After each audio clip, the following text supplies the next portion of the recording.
कोयला तस्करी मामले में आज आसनसोल की सीबीआई अदालत में अनूप माझी सहित 43 लोगों के खिलाफ चार्जशीट गठित की जाएगी। इसे लेकर आज सुबह से ही आसनसोल की विशेष सीबीआई अदालत में सरगर्मी देखी जा रही है। अनूप माझी उर्फ लाला तथा उनके वकील सीबीआई अदालत पहुंचे, वहीं सीबीआई के वकील भी अदालत पहुंच गए।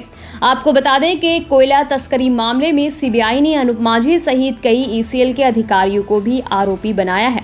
कोयला तस्करी मामले में आसनसोल की विशेष सीबीआई अदालत ने आरोप तय करने की तारीख तय कर दी है। बताया जा रहा है कि चार्जशीट में 43 आरोपियों के नाम पहले ही शामिल किए जा चुके हैं। इस बीच जांच कर रहे सीबीआई अधिकारी उमेश कुमार सिंह और अन्य अधिकारी आसनसोल कोर्ट में पेश हो चुके हैं। अनूप माझी उर्फ लाला सहित अन्य आरोपियों के वकीलों की ओर से अभी तक सीबीआई को केस की कोई कॉपी नहीं मिली है। इसके अलावा आरोप पत्र में नामित 43 आरोपियों में से जयदेव मंडल और नारायण नंदा चिकित्सा आधार के कारण आज उपस्थित नहीं हुए, इसलिए आज मंगलवार को आसनसोल की विशेष सीबीआई अदालत ने आरोप गठन नहीं किया। सुनवाई की अगली तारीख 3 जुलाई है।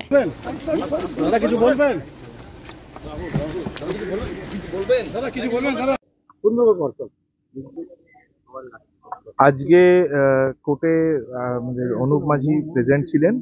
ওনার যে একটা 82-83 যে অ্যাপ্লিকেশন দেওয়া ছিল সেটা আমরা দিয়েছি, সেটা জজ সাহেব হিয়ারিং এর জন্য রেখেছেন এবং আমরা সিবিআই আমাদেরকে যে কপি সার্ভিস করেছেন সেটা অনেক ভলিউমিনাস হওয়ায় আমরা টাইম চেয়েছি সেটাকে রিডিউস করার জন্য।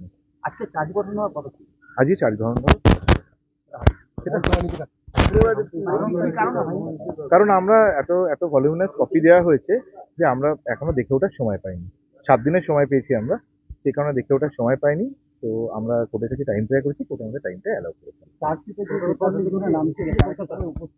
তাদের মধ্যে কিছু লোক উপস্থিত ছিলেন,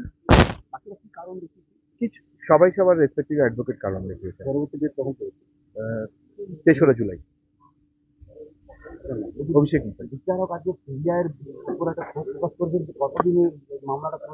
সেটা সিবিআই এর সঙ্গে বিচারকের ব্যাপার, সেটা বিষয়ে আমাদের কিছু বলার নেই। সেটা ইনভেস্টিগেটিং এজেন্সি জজ সাহেবের সঙ্গে। তাদের পক্ষ থেকে যারা আছেন তাদের পক্ষ থেকে একটা বলা হয়েছে যে তদন্তটা শেষ করা হোক, তারপরে হ্যাঁ, আমরা সেটা নিশ্চয়ই প্রেয়ার করেছি, কারণ আমরা তো অনেকদিন ধরেই সিবিআই যে ইনভেস্টিগেশন চালাচ্ছে, প্রায় 3.5 বছর ধরে চালাচ্ছেন, ওনারা এখনো ইনভেস্টিগেশন শেষ করে উঠতে পারেননি। তো আমরা সেটাও বলেছি যে ওনারা যত সম্ভব তাড়াতাড়ি পারেন যাতে ইনভেস্টিগেশনটা শেষ করেন।